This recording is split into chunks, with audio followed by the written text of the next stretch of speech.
Hello, welcome to the Quad Won't you lend your lungs to me? Podcast. Mine are collapsing.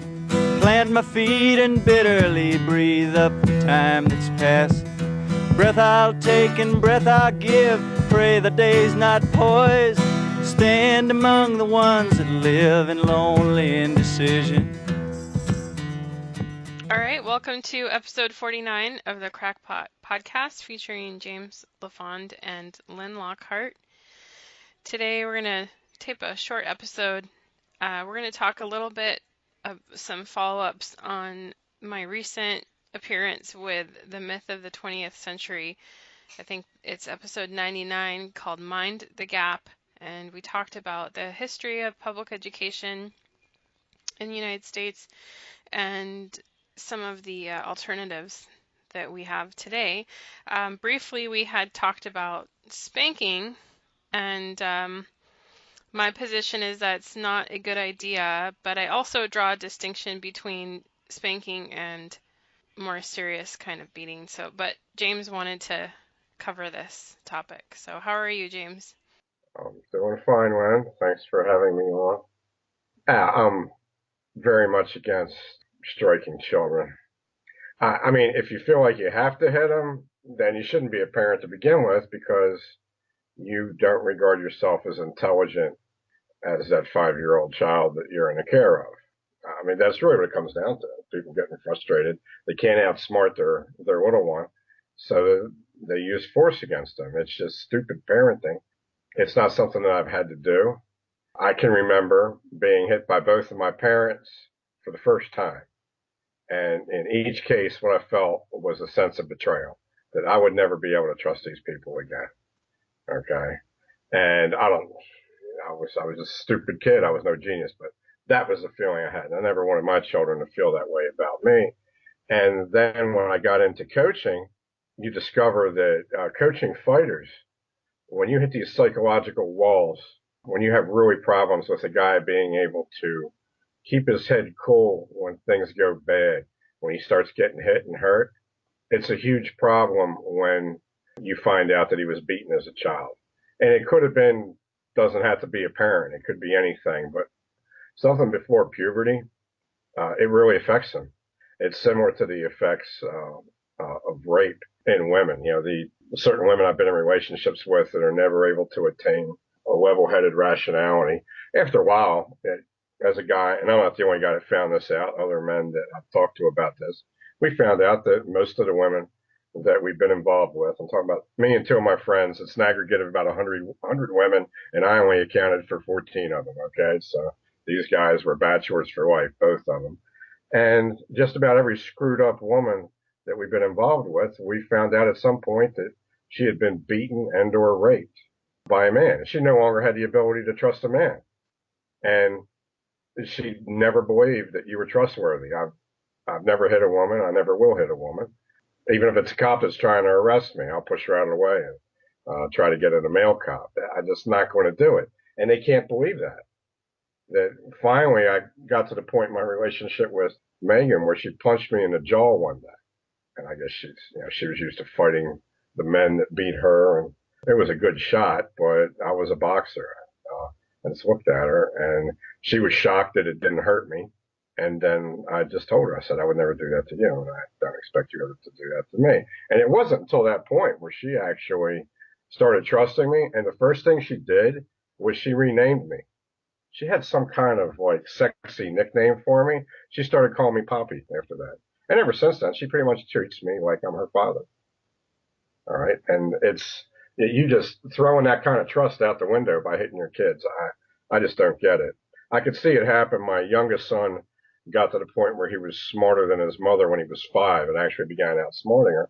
But even she didn't hit him. She threatened to paddle his butt, but he was smart enough to know that it was just a threat and it wasn't going to happen. And I wouldn't hit him.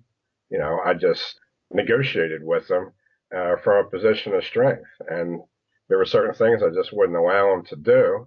And that's basically what he ended up doing for a living as a teenager. He ended up counseling people in high school and college.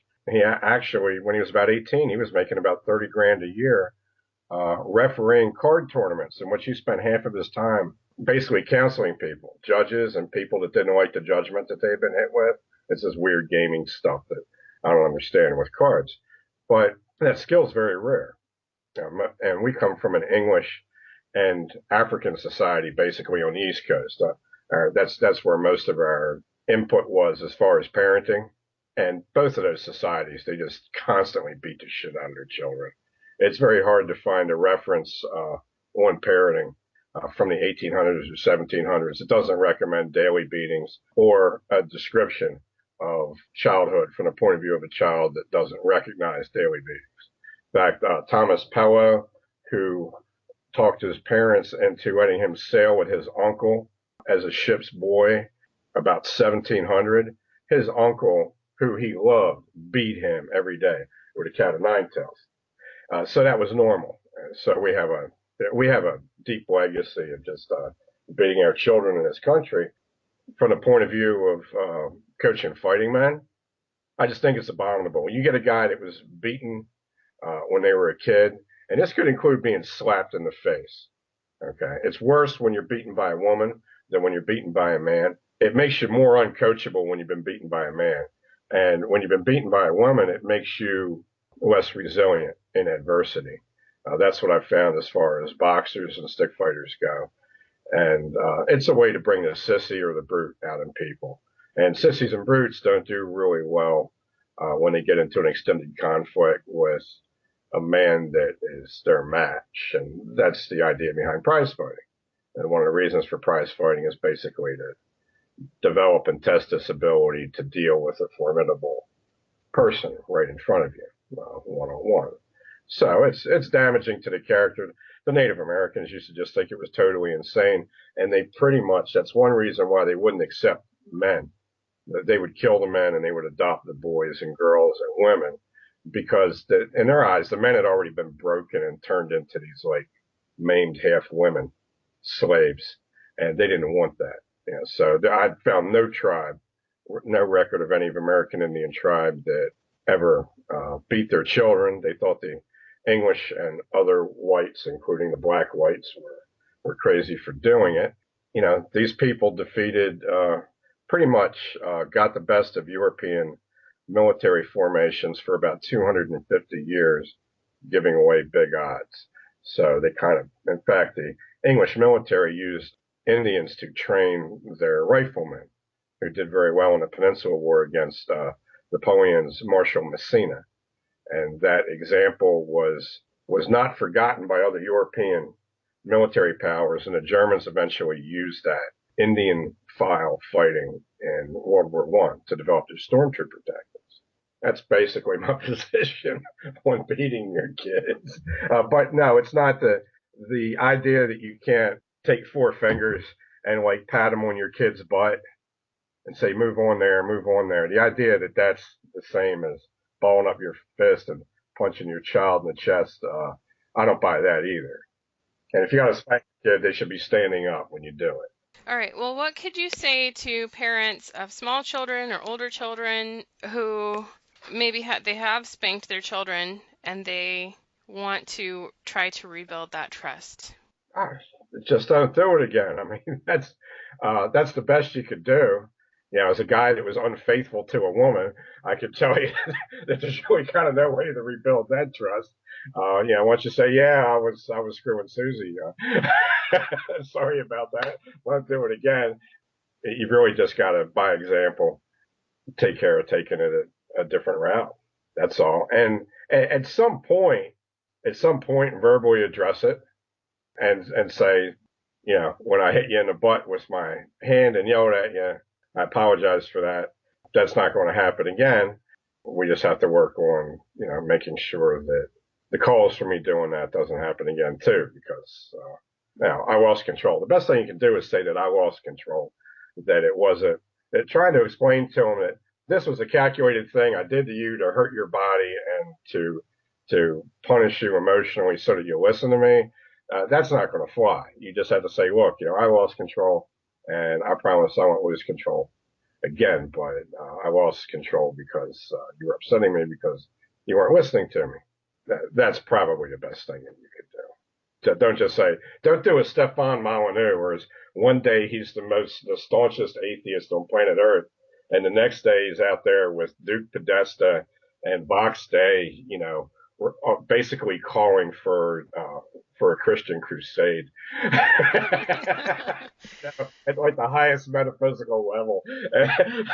He did everything but say "Sweet baby Jesus" the day after he was no longer an atheist. So. Yeah, so I wouldn't do that. I wouldn't do that flip flop. Kids are pretty cagey for that kind of thing, and they do understand losing control because they're kids. Well, that's true. That's something that's going to make sense to them. Okay, well, that's good. I'm glad you got to expand on that. I think people need to hear about that. And certainly I think the guys were talking about corporal punishment in school, and I can't. I just, that's not the kind of thing that I could ever hand over authority. I mean, I'm all for having extended family and friends, and we all kind of monitor each other's children. Hey, get down from there, or, don't call names or whatever. We all help each other in that, but I would not give authority to anyone else ever to do that. That's crazy. Well, it all comes to a question of ownership. Beating your children is based on the idea that they're your property. Okay? And you're essentially treating them the same way you treat livestock. And children were livestock, as were most adults, for most of early modern times, when all of these things in our society was formed. And when you do something, so you have these societies, England and West Africa had strong traditions for owning your child and beating your children. Okay, and they also had strong slave traditions. When you get something like the Prussian ideal of the state owning the child, and there's a promotion of this corporal punishment in the classroom, I've seen that get extremely sick. My experience from going to a Catholic school and being picked up by the head of my hair by a teacher who held me off the ground when I was 6 years old with one hand while she hit me like a piñata with the other hand. She did this to me because I tried to get my pencil back from this kid who took my pencil away from me. And then she not only beat me, but she took the pencil away from me. Now, people my age, Caucasian people that would tell that to their parents would either also beat them, okay, or their parents would just say, well, don't do anything to get beaten again. Black kids that got beat in school, their daddy or their mama would be there to beat the shit out of the teacher, because they never bought into the idea that society owns the child. In Baltimore, where I came up, most African Americans are extremely cruel to their children, particularly women, okay? But they don't let anybody else be cruel to them. It's their kid. They're not going to farm it out to the rest of the society. And to a certain degree, that's healthier than what I've seen with the race of people that I was raised under. Okay, where we're not going to hit you. My parents both the times when my parents beat me, it was because they were extremely frustrated at me being an adolescent, and they lost control. It was never something that they believed in. My mother kicked me extensively in the kidneys because I wouldn't go out and make friends with kids in the neighborhood. She was kicking me as hard as she could with her high heels. It hurt me emotionally, but it didn't hurt me physically. I was spending all my time inside, hitting the punching bag, practicing fighting, getting in shape. I'd run 100 laps in the basement, the tiny little basement, then hit the punching bag. I used the whole basement as my gym because I'd already been beaten up and tormented by all these other kids in the neighborhood, or they were kids that couldn't help me. And my only challenge was being able to defend myself against young men, teenagers. And I was 12 years old at this time when this happened. And it was breaking her heart that I was antisocial because I'm supposed to be socialized. So she just flipped out and she was screaming and kicking me. And I actually felt sorry for her even at the time. I got off the porch and I walked down the alleys and I decided that was it. And now I started hunting teenagers. Next one of these kids that called me a name, that threw rocks or apples at us when I was hanging around with my little friends. I cut them out, catch them by themselves, hunt them down, beat them up. This is just very primitive thought. And so I started hunting teenagers at age 12, because I was about 120 pounds, and I was extremely strong and quick for my age. All I did was punch a punching bag and fantasize about beating up guys. So this is a time period when I was punching myself in the face in the mirror every day. I was even using rocks to do it, hit myself in the face with rocks to see how the bruising would work out and how hard it was to get cut and all that kind of stuff. So, and the time that my father punched me, that's basically when I decided he was non-entity in my life. I was able to feel sorry for my mother when she kicked me, but when my father punched me, just because I was having an argument with my brother, I mean, my brother and I were assholes. We didn't know how to get along, so we put our hands on each other. He was a parent. He was supposed to be able to come down and say, hey, you guys aren't going to do this, and here's how you work it out. But no, he's got to come downstairs, and he was about 240 pounds. I was 140. And he punched me in the stomach, and it knocked the wind out of me for about 10 seconds. I was so disgusted with him, I didn't even feel like going back and attacking him. I mean, my brother was asking me if I was going to kill him. He's like, are you going to kill Ted? I said, well, you know what? I thought about it. I was like, I don't even care that much about him. I don't want to kill Ted. Ted's nobody to me. And that's where I went immediately. That was 13 years old. I was like 13 and a half. So it was a year and a half after my mother kicked me in the back for not having friends. My father punched me in the gut or pushed me down on a bed first, put his knee on me, and then punched me in the gut for arguing with my brother. So thenceforth, the only thing I really thought about was killing men, but not my father, because I just kind of like erased him out of my pantheon of adults. And the corporal at the same time, we take a break here and you can say something, I'm sorry.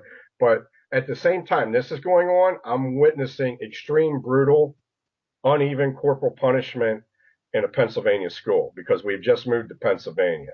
My parents were frustrated with me fighting the kids in the neighborhood because now I had the ability to defend myself. So I'm fighting 17 and 18-year-old guys when I'm 13, and they're upset with this. You know, real parents would have patted me on the back and say, way to go. You know, 18-year-old guy insulted your 10-year-old sister and you beat him up. That's really good. No, I was like the devil child. So my parents never believed in corporal punishment, but eventually they got to the point where they lost control and they hit me, and it basically destroyed what was left of our relationship. You know, ever since then, I've basically tried not to make my mother cry and have tried to behave like my grandfather, her father, when I'm around her, because I know she's a fragile creature, and pretty much disowned my father except for when he was dying of cancer. And then, you know, we got to talk a little bit, and he went through his death being extremely worried about me, my decision not to make a lot of money and to try to write. He tried to discourage me from writing, but he had no moral authority with me after he hit me. That's basically when it went away. So I just couldn't, after that, I couldn't imagine hitting my kids. I can't do that because then I would get this girl pregnant. She'd give birth. I almost killed her. And then I'm going to hit the kid and he's never going to trust me again. And I also coached guys who became their surrogate father because their father beat them. Dante, his father insisted on fighting him when Dante was only 13 years old. And his father outweighed him by 100 pounds because his father was jealous of his ability because Dante was a state wrestling champion and his dad had never achieved anything like that. And that broke their relationship right there. And he basically adopted me as like a foster father. You know, so I don't want to be the guy that basically flushes his relationship with his, son down the toilet like that. I didn't depress you there, young lady, did I? No. Okay. Yeah. I made Deanna Spingola cry talking about his servants, and I don't want to upset you with this stuff. But, I haven't listened to that yet. It's on my to-do list. She didn't cry until she got home after the broadcast. Oh, she's tough. All right. I appreciate you talking about that. It's some tough things to talk about. Oh, it was easy. I'm confident that none of the people under discussion will ever listen to one of my podcasts. And if they do, they do. I went to Trinity High School and Trinity Middle School in Pennsylvania. I was enrolled in Trinity Middle School for the last semester of 7th grade when I was 13. And I was immediately horrified that they had these ritual beatings that went on in the school. And I actually ended up making me feel very powerful because of the way they were done.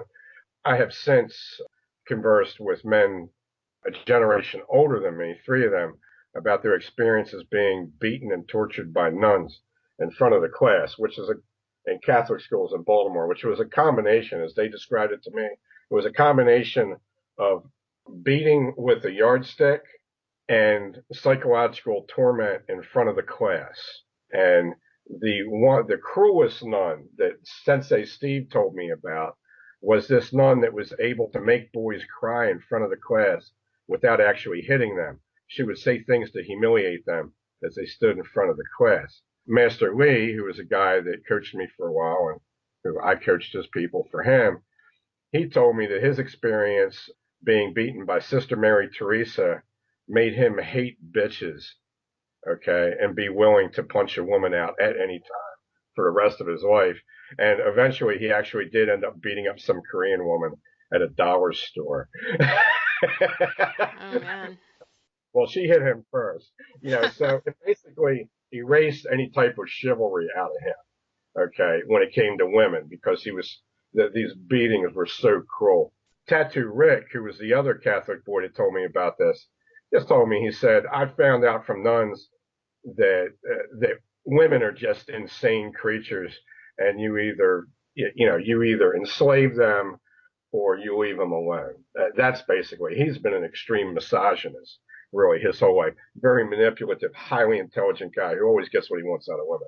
Okay, and he learned that view of life by watching the insanity of these nuns who are these sexually frustrated women beating the shit out of all of these younger teenage boys. So that's the Catholic experience. I only experienced 1 year of that, and it wasn't the nuns that beat me. Sister Assumpta was a baby doll. She was a really sweet woman. She never beat anybody. So the lay teacher, this tall blonde woman, she was very athletic. She would pick up the boys and beat them. Never laid a hand on a girl that I remember. And this was the trend that I saw in Trinity Middle School, where you had, they called it cracking. The cracks were sentenced by a teacher. If you sassed a teacher, you would get sentenced to a crack. Only the gym teacher or the shop teacher would administer the crack. And these were like big athletic men. Okay. And the gym teacher was also the football coach and wrestling coach. Nobody on the football team ever got cracked. Nobody on the wrestling team ever got cracked. Nobody in shop class, for these were the guys that designed and made the paddles to make them as painful as possible. There was this one design of paddle that actually had blood stains on it because the one kid, blood squirted from his butt through these holes. And he only got hit like 3 times. Because sometimes the men would take the boys into the bathroom and pull their pants down and crack them if they were really obnoxious kids. Of course, none of the kids in shop class would get cracked. Now, who was getting cracked? Since it wasn't any of the wrestling, football, or shop guys. They weren't getting cracked. Big, dangerous guys that weren't on any of those teams, like me and Kevin Donnelly, 2 boxers, we did not get cracked. Okay. I wanted one of these guys to try to hit me with a paddle so I could kill him. And they knew it. Okay. So this is it. These basically were 2 juvenile delinquents that just, our life is devoted to getting bigger, stronger, faster, meaner so we can destroy men. Okay. The teachers that do this are athletic coaches, and we're too vicious to be on their teams. I got kicked off the 9th grade football squad because I was hitting people with my elbow. I just wanted to hurt people. Okay, so these guys didn't crack us. They cracked people like my little brother who weighed 75 pounds. I watched him come up off of his feet. He got cracked so hard. When this was an open classroom thing with no walls, so it was pods. So when somebody was getting cracked and it was a boy like my brother who had a big mouth and a little body, he would actually, you would hear it through the whole school. And Tony never yelped, but I did see him come up off his feet one time. And when he was in high school, a 6'5", 220-pound teacher stood on his back and tried to make him do push-ups in his English class.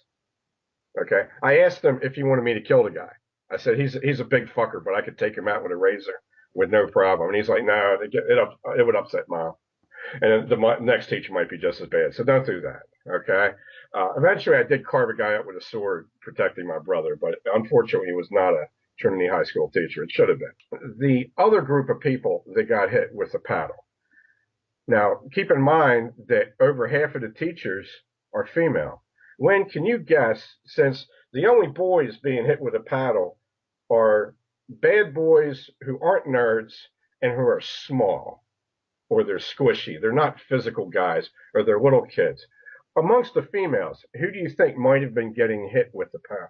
I don't know. They're probably all pretty helpless. Okay, so we're 13. The only females I ever saw getting cracked were built like women. They were the girls that all the guys wanted to have sex with. They were the girls that the male teachers probably thought about having sex with.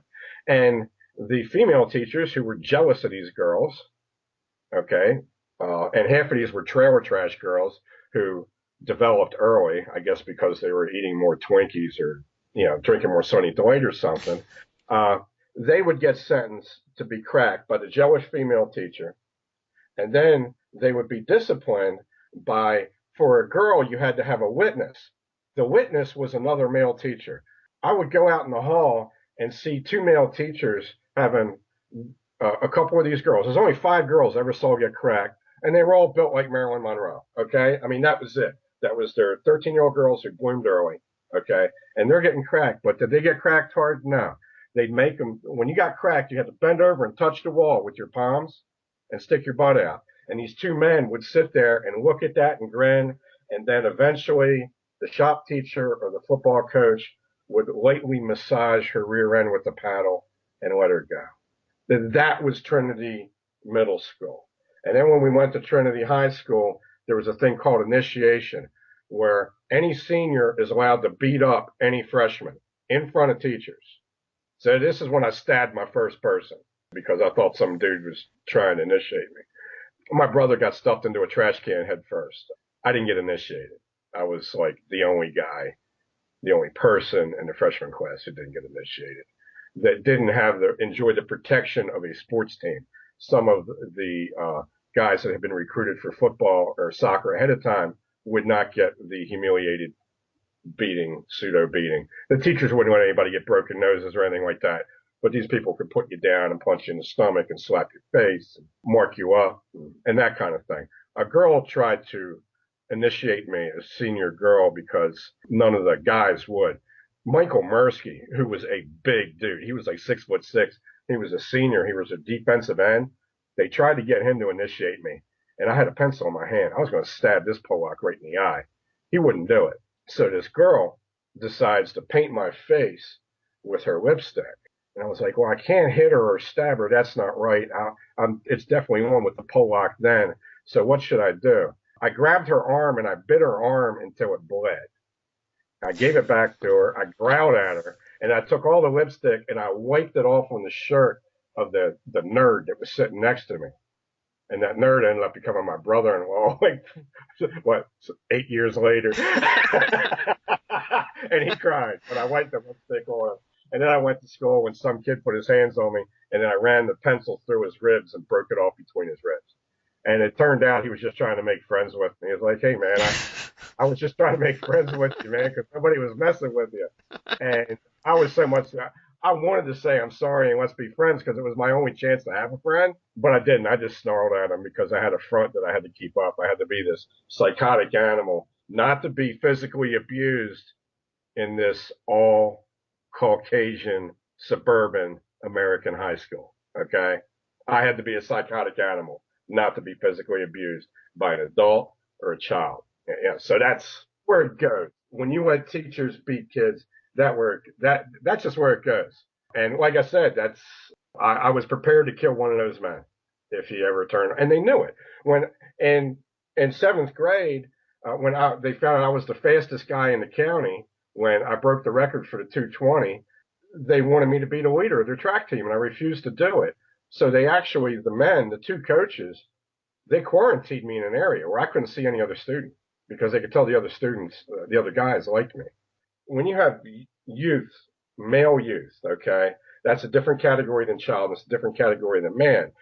If you don't have a man to give him a hand and to help him grow up, he's either going to become a psycho animal like I was, or he's going to get crushed. Okay, and that's it. And that's how our society is set up. That's how our schooling is set up. And I don't blame these kids in Baltimore City who decide to go murder somebody rather than listen to the teacher's bullshit. Because I would have done the same thing if I was in Baltimore City. I think it's better than being totally domesticated and emasculated. That's about what I have to say with Okay. with that subject. Well, I'll go back to something that you said, because the other thing I wanted to talk about was some topics on educational techniques. So the high school that I went to was not like that. It was really pretty mellow, but we had these walls that were different. Halfway up the wall, it was different to the ceiling, and the reason was that it used to be a school like that where it didn't have the walls, and they finally put up real walls. So it sounds like you were really in school in kind of this worst of all worlds, where the early 70s. Yeah, where you have these goofy hippie type of teaching methods with open classrooms, and also with their still Plantation America idea of still beating children discipline and stuff. Yeah, so really bad combo. And then I know that we have long ago talked about that you learned how to read rather late, and you had a special tutor that helped you. And that I talked about this on Myth of the 20th Century, but it's really important to teach phonics, okay? And I'm pretty sure that's what your tutor did. Was she probably went back and just taught you each sound that the letters and the combinations of letters make. I don't remember. I just remember wanting to get to the next page in that book about the pearl divers fighting off sharks with their knives and fighting off pirates. I remember none of the mechanics. And it's not new, right? So it comes across as like this new teaching method, but it actually goes back to the origin of public school, where they didn't want to teach phonics. They didn't want to teach you the code of that letters make sounds and sounds make words, and we have all these combinations that work. So what they would rather have is that each person just memorizes an approved list of vocabulary, and then it makes it really hard for the reader to expand their reading and expand their understanding, because new words are out of reach if you haven't been taught phonics. So I wanted to talk about that. Oh, that's interesting. I never passed. I just got shoved forward to get passed forward. I don't think I ever did better than a D in English. I flunked 9th grade and 10th grade, and was in the process of flunking 11th grade when I signed myself out of school on my 16th birthday. So I just do not recall it. But thanks for giving me some idea of what that nice lady was doing. And for people who have school-age children, especially if you have somebody who struggles with learning, phonics is the important thing. And the other thing that Joe Runner Ragged commented on YouTube was the classical trivium approach to education, which is grammar, logic, rhetoric. And this is the principle that in the grammar phase, which is what we call elementary, children are very good at memorizing. They enjoy memorizing. And of course, the more progressive people will tell you that memorization is kind of torture or wrong, but the model is that you should take advantage of this phase in a child's life when they are really good they enjoy repetition, they enjoy memorizing, followed by the logic phase, which is when a child starts to get the ability to kind of manipulate the information that they have been learning, followed by rhetoric, which is where is that rap? Like rap or hip hop? Hip hop? I mean, isn't that what modern rhetoric is? Yeah. Do we need rhetoric if we have hip hop? Okay, we don't need anything but hip hop, right? so rhetoric in that. In rhetoric is where you synthesize the ideas and present them in writing or in speech. So I wanted to say yes, Joe Run Ragged. I am aware of the trivium, and I support a classical education approach that uses that. And what I find interesting, 3-year-old girl I spend a lot of time with, Emma, she loves songs, particularly repetitious songs. And the last time I was visiting her family, she had the song, If You're Happy and You Know It, and clap your hands is the standard part. And then she would add something. She added all of her body parts. Then she started thinking of places that you could get something to eat.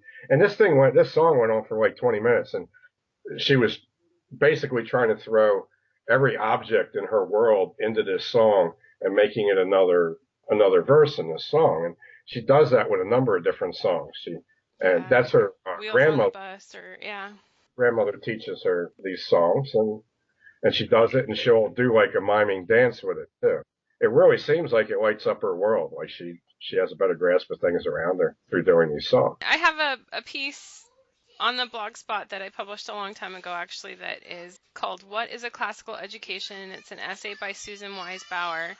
So I'll link to that, and we can always talk more, but it's important to take advantage of your child's phases of development, because even the smartest child has to go through their development and maturity.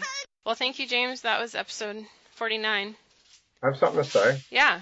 I listened to the Myth of the 20th Century podcast with you on it. I liked it.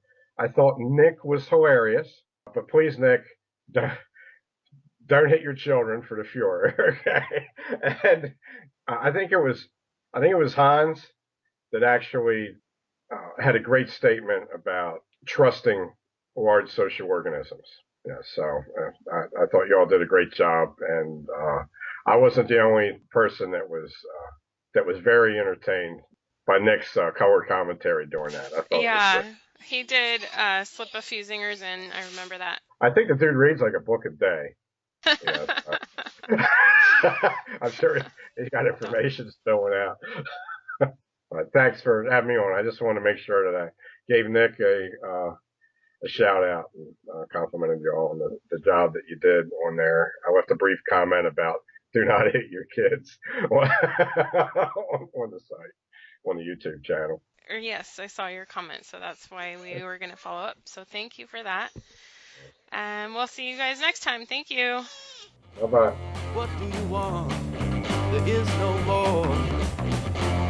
If you find a place, please let me know.